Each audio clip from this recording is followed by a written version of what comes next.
You sold your car 3 months ago. You got a good price. You needed the money, or maybe you just needed something more practical. It made perfect sense at the time.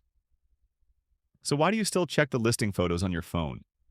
Why does your chest tighten every time you see one just like it on the road? And why can't you stop thinking about it?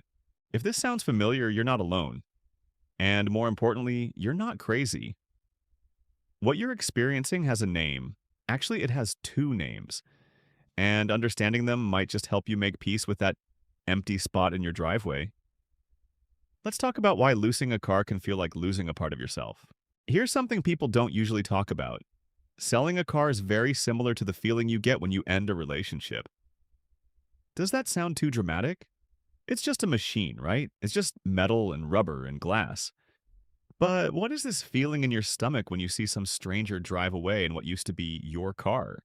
Maybe it felt like someone punched your face. Or maybe you felt empty inside. Maybe you found yourself looking out the window to where it used to be parked, almost expecting to see it there.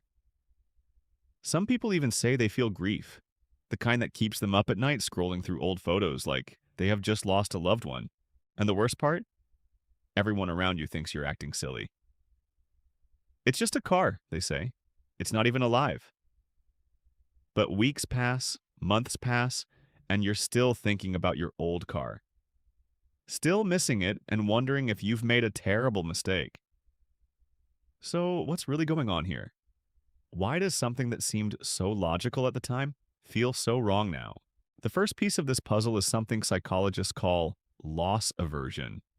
And once you understand it, these feelings will start making sense. Here's the basic idea. The pain of losing something is more powerful than the pleasure of gaining something of equal value. Think about that for a second. If losing $20 feels bad, gaining $20 doesn't feel equally good. It feels only about half as good. Your brain is wired to feel losses more intensely than gains. This isn't a flaw in your brain. It's an evolutionary part of your psyche. Our ancestors who were more motivated to avoid losses, like losing shelter, food, or safety, were more likely to survive than those who were just chasing gains. So we inherited brains that are extraordinarily sensitive to loss. Now apply this to your car. When you sold it, you gained something. Money, space in your garage, lower insurance payments. But that gain translates to a relatively small positivity in your brain. The loss, however, losing that specific car with all its quirks and history translates to an intense negativity. This is exactly why you still feel absolutely terrible about having sold your car, although you logically know you've made the right decision. The emotional math doesn't add up the way rational math does. Your brain isn't weighing the pros and cons equally. It's giving the loss twice the weight. And it gets worse because loss aversion doesn't work alone.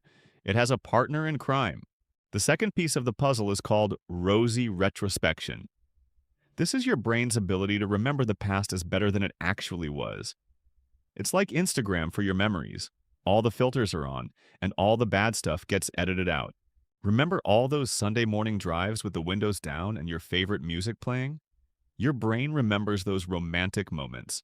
Remember that time you spent hundreds of dollars on a transmission repair? Or when it broke down in the rain and you had to wait 2 hours for a tow truck? Or all those times you complained about the uncomfortable seats, or the weird noise it made, or how it guzzled gas? Well, your brain forgets those parts. This isn't the dishonesty of your brain. It is actually a defense mechanism. You see, rosy retrospection serves an important purpose. It helps us remember positive feelings about our past experiences and relationships.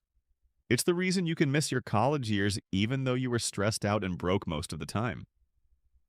It's why people talk about the good old days, even though statistically things are often better in the present.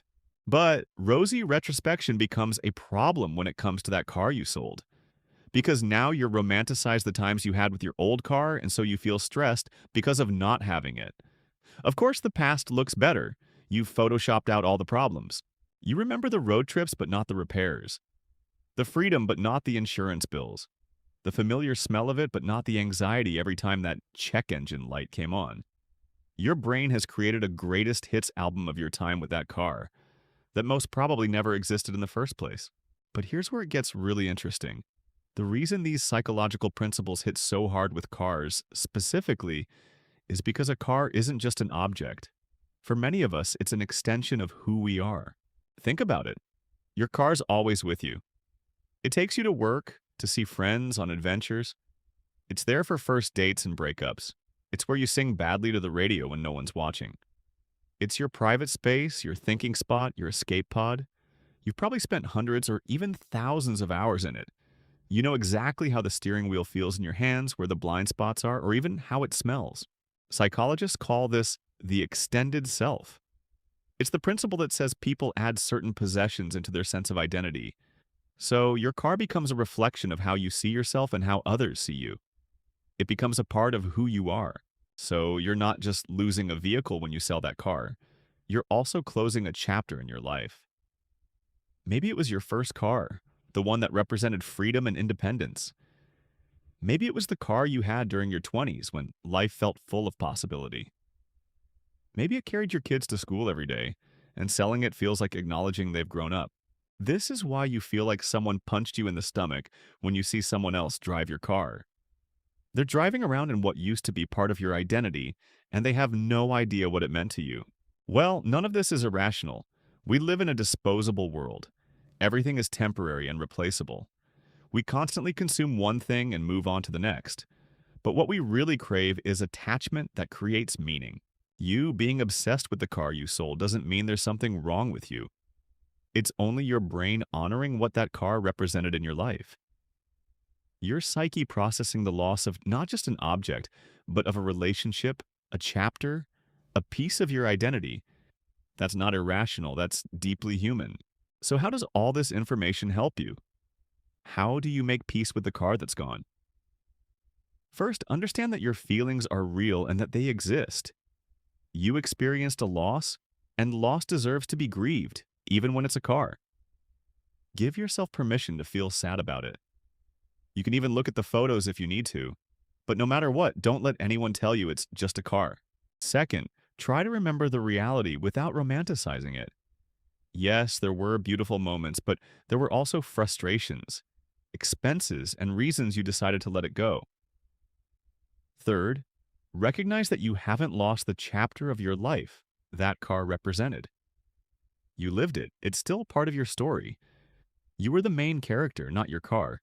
And finally, know that you won't be feeling like this as time passes. You'll create new meanings, new attachments, new chapters. The pain of loss might be twice as strong as the pleasure of gain, but it doesn't last forever. That disturbing feeling in your chest when you see a car like yours, it's not weakness. It only shows that you're capable of forming deep connections in a world that often feels shallow. And honestly, that's something to be proud of. So if you're still thinking about the car you sold, know this. You're not alone, and you're not irrational. You're human. And sometimes being human means missing the things that carried us through important chapters of our lives. If this video helped you understand things better, hit subscribe and share your story in the comments. I'd love to hear about the car you can't stop thinking about and what it meant to you. And if you want to find out about another part of your psychology you never understood, hit the next video.